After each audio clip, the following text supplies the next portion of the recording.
Hi guys, my name's Chris and welcome to another Myprotein Masterclass video. In this video, we're going to cover how to work the back of your arms, or more accurately, the triceps.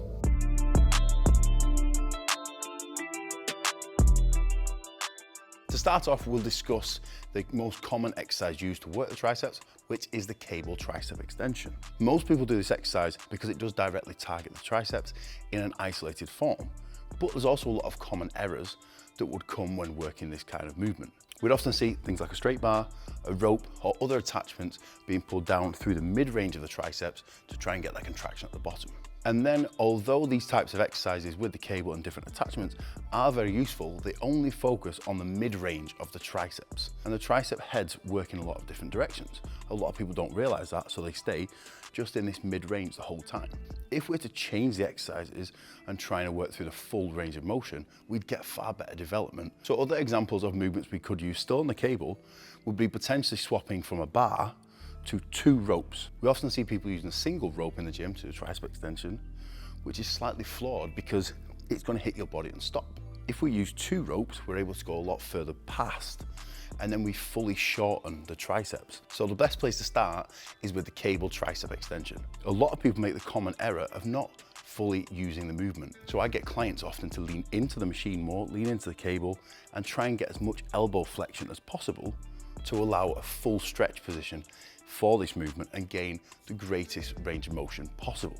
The next aspect to consider would be choosing a compound movement, for example, a dip.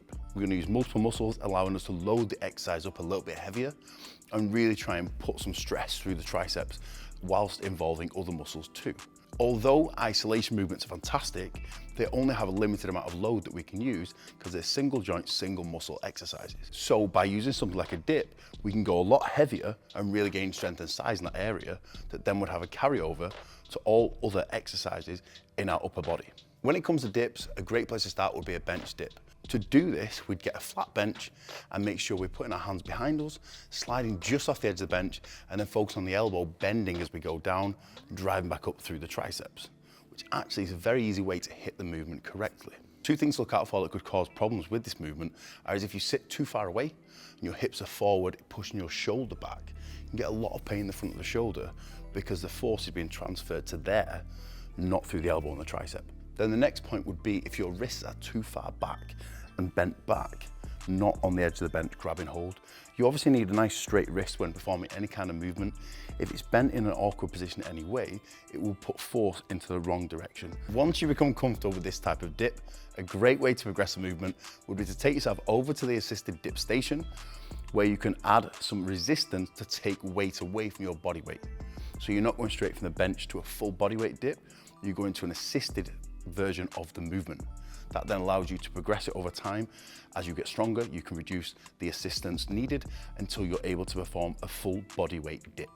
When putting together a complete tricep workout, we never want to forget overhead tricep movements. So for example, an overhead tricep extension with a cable or dumbbell. After many years working with clients, I suggest moving away from barbell type movements that put you in a fixed position and cause unnecessary stress to the elbow, and try and move more towards a more natural position, for example here with a cable, where we really focus on the movement pulling into the bottom of the tricep, really tightening that area up and gaining that little bit of contraction that you're not able to do from the other types of movements we've already covered. So guys, in summary, when putting together a complete tricep workout to really strengthen and tighten up that area, you want to make sure that you don't just focus on cable movements in that mid-range, but you choose at least one exercise from each of the categories covered in this video.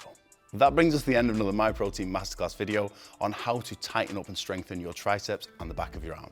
Don't forget, if you've got any questions, drop them in the comments box below. Make sure you give this video a like and subscribe to the Myprotein YouTube channel, where you can find lots of other tips and tricks just like this.